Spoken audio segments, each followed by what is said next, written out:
Ladies and gentlemen, Assalamu alaikum. My name is Ismail Saeed and I've been associated with the Millennium Universal College, Pakistan for about 5 years. I welcome you all to this podcast. Today we have a very special guest with us. He is the President, Millennium Institute of Technology and Entrepreneurship. Additionally, he is also the CEO of Millennium Education Group. It is none other than Dr. Chaudhry Faisal Mushtaq TI. Sir, a very warm welcome to this podcast. Thank you very much, Ismail. So, sir, I'll start off with a personalized question. आपकी family की education sector में एक legacy है, एक नाम है. So I'll keep it simple for those who may wish to know you better. How did it all start? This is born into a teaching and learning family. Some people are born to Patiala Gharana. Some people are born to Kanuni Gharana. Some people are born to Siyasi Gharana. I'm born into a teaching and learning Gharana. So by virtue of my birth, I've always seen a mother who's been a teacher. अंग्रेजी में कहते हैं कि is school an extension of home or is home an extension of school. माँ जो है वो पहले माशरे की टीचर भी होती है और घर में अपने बच्चों की भी टीचर होती है.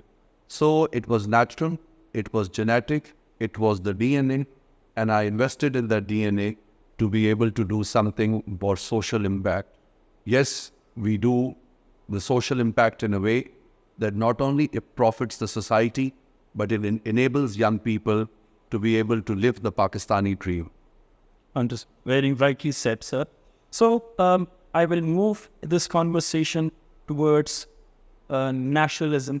Sir, since you've been since you served as an interim minister prior to the elections in 2018, my question to you is, why, in your opinion, is socio-economic development such an integral element in educating a nation?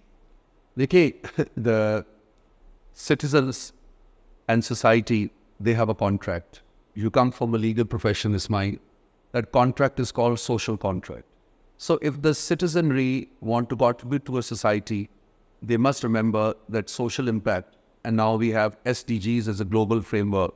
The 17 development goals, they define the very polity or the very edifice or the very foundation of a state. And that the major role of that state is to craft a contract which bound citizen to be involved in social development and social impact.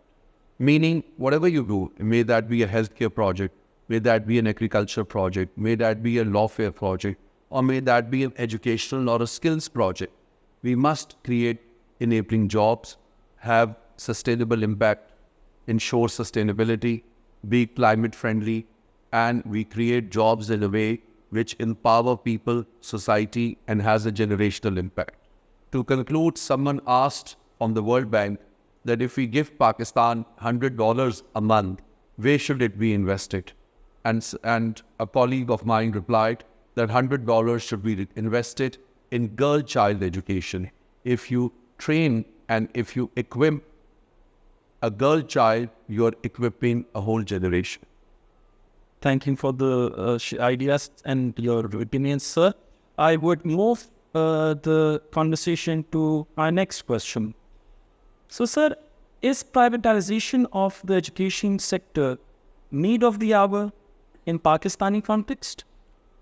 Privatization is very misconstrued and it is very misconceived in Pakistan. Actually, nationalization started in 1979, when Bhutto Saab, he nationalized. Post-nationalization or post-denationalization, the state and the quality and impact of the public education sector started deteriorating. Then post-Jal Ziaul time, there was a natural gap in both the quality, standard and access in the public education system. Pakistan में सरकारी schools, missionary schools, development sector के schools की बहुत खिदमत है. So now since 2000 onwards, we have seen the gap being taken away by the private sector, and private sector is making a huge impact, and they are creating and they are sponsoring citizens and students with international mindedness, and they are the true spirit or the passport of Pakistan, that they are preparing young children, those who are skilled, they are future ready, and they're willing to embrace the professions and the employabilities and the choices. Now, when you talk about privatization, and privatization is not a social sector concept. It is a development sector and the government public sector concept. People, you talk about privatization of railways, you talk about privatization of Pakistan International Airlines, and you talk about privatization of steel mills, because they are causing a hole to the public exchequer and the public funds, the taxpayer money.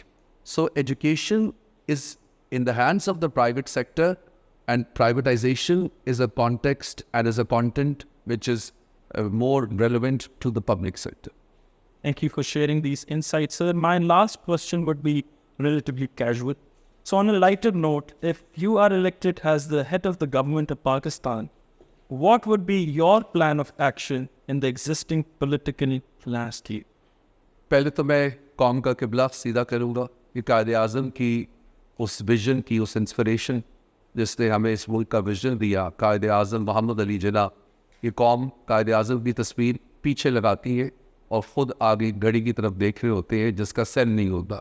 सबसे पहले तो they need to have the right inspiration and role model Quaid-e-Azam को आगे लगाए अपनी सरकारी कुर्सी के, so that they are able to see, feel and express and talk to the man, and together with Quaid-e-Azam, Allama Iqbal and Sir Syed Ahmed Khan, so that when people sitting in the government offices, they should be able to take inspiration from the founder of the nation.